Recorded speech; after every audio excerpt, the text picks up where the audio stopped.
Hi Virgo, kumusta po kayong lahat? Okay, so yan Virgo, maraming salamat po sa walang sawang pagsubaybay sa ating pong mga reading. And kung ikaw ay bago pa lang sa ating channel, mag-subscribe na po kayo. Then i-click mo na rin yung ating notification bell para lagi kang updated sa ating mga bagong upload. Okay, so guys, sa mga interested naman sa ating private reading, nasa description box below lang po yung link. Message lang po kayo. Okay, so tignan natin guys. Ano ba yung mga possible na ganap sa mga Virgo this week? So, tignan muna natin guys, ano ba yung message muna sa inyo ni Universe? No? Ngayong week na to, ano ba yung pwedeng gawing guidance para sa inyo ni Universe? Message. Virgo. Virgo, Sun, Moon, Rising, and Venus sign. Virgo, Sun, Moon, Rising, and Venus sign. Okay. Sabi dito guys is, take risk. If you win, you'll be happy. If you lose, you'll be wise. Di ba nakakatuwa yung sinasabi rito? Parang i-grab mo lang. I-grab mo lang kung magiging risky siya para sa inyo or kung sa tingin nyo guys, yun yung dapat nyong gawin. Okay, wala kang choice eh. Ngayon na sinasabi rito guys, kung makuha mo man yung bagay na yun, at least maging masaya ka. Pero kung hindi naman guys, kailangan mo mas maging wise dun sa bagay na yun. Okay? Mas kailangan mo maging practical kung hindi man to mag-work, at least you try. Di ba sabi nga nila, try and try until you die. But if you die, at least you try. Di ba?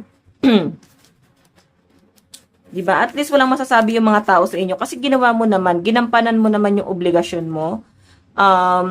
Nilaban mo naman, naging faithful ka naman, naging loyal ka naman.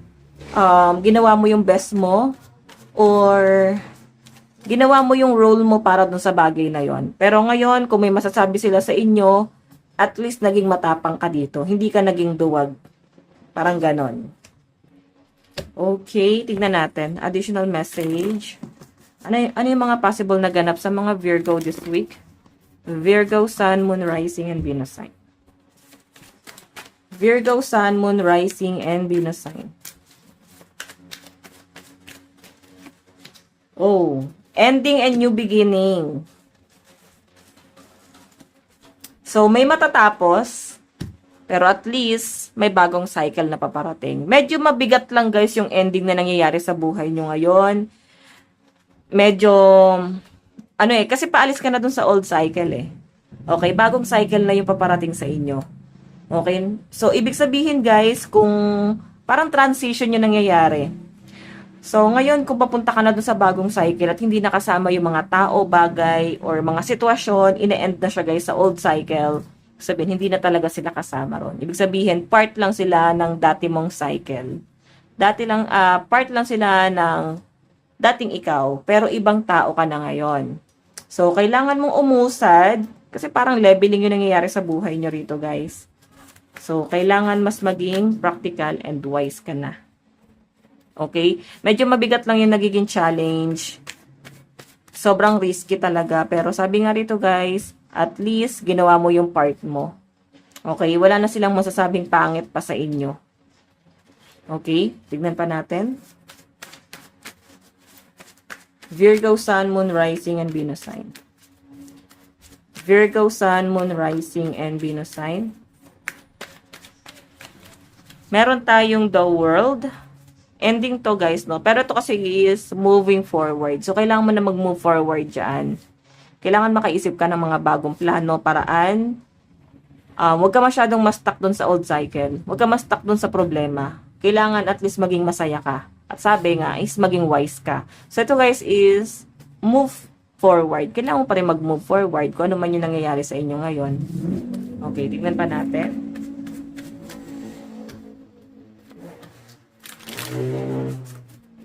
Okay. Virgo, Sun, Moon, Rising, and Venus sign. Napapaos. Additional message para sa mga Virgo. Meron tayong the High Priestess. So, ito naman guys, kung sino man yung tao or bagay, sitwasyon, pero piling ko tao eh, na pinutol niya na dun sa past or dun sa, sinama niya na sa old cycle guys. No? Hindi na sila kasama sa new beginning ng buhay mo. Iniisip ka pa rin kasi the High Priestess, pinapakiramdaman ka pa rin, iniisip ka pa rin, nag-worry pa rin sa inyo guys. Pero hanggang doon na lang siya. sa ngayon. Kasi wala rin siya magawa, no? Hindi rin siya makausad sa buhay niya. So, ang nakikita ko kasi dito, Virgo, parang kailangan may pumutol muna ng connection para at least yung isa sa inyo is makausad.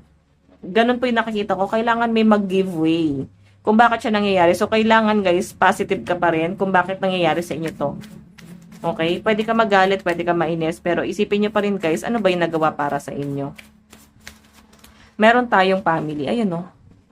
So, alam nyo guys, sobrang na-attach itong taong to sa family mo. And nakikita ko na hindi madali para sa kanya na putulin ng ganun-ganun lang ang inyong relasyon, connection, kasi nga, na-attach po siya sa pamilya nyo. So, sobrang mahalaga sa kanya yung pamilya nyo. Okay? So, kung may pamilya na kayo guys, asawa mo to, husband mo, pinayusin ko lang to guys ha. Nakikita ko dito guys sa tao to, sobrang binavalue niya yon, pero pinoprotektahan ka rin niya at the same time. Okay, so by the way, additional message. Meron tayong, kasi nga guys, parang hoping na yung iba sa inyo eh. Ito na lang yung kulang, marriage. Iba sa inyo guys, pwede nagplano na kayo. At parang as in, ang dami nyo na guys nilook forward sa inyong future. As in, no, parang nakikita ko sa inyo guys, nakatingin na kayo sa future nyong dalawa. As in, parang ready na kayo mag-settle down, no? Anytime soon.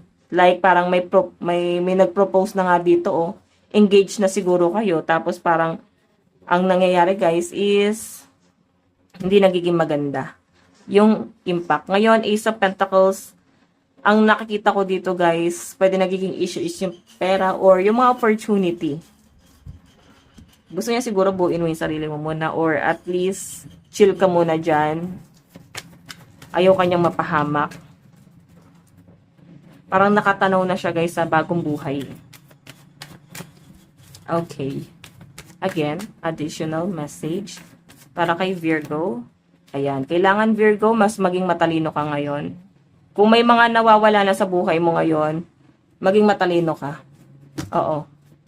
Wag mo hayaang mastaka dun sa bagay na yon. Gawin mong inspirasyon yon para makuha yung mga pangarap mo or goal mo sa buhay. Diba? Gawin mo siyang inspirasyon. Wag mo siyang gawing kahinaan. Okay. So, by the way, meron tayong Ace of Pentacles. Diba? Kakasabi ko lang guys, wag mong gawing kahinaan yung mga nangyayari sa buhay mo ngayon. Ang gawin mo rito guys, gawin siyang inspirasyon para makuha mo tong success mo sa future. So by the way, tingnan natin ang inyong advice. Meron tayong expect powerful change. Diba? Grabe yung nangyayari guys. Grabe yung transition, no? Nakikita ko guys, ang laki ng pwedeng mangyaring blessing or nangyayari to para i-improve mo lalo yung sarili mo ngayon. Okay, nangyayari siya kasi para patunayan mo yung sarili mo ngayon.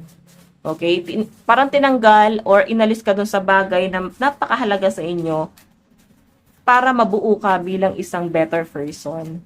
Okay, so Virgo, ito lang pong inyong reading. Maraming salamat. God bless and love you all. Bye-bye.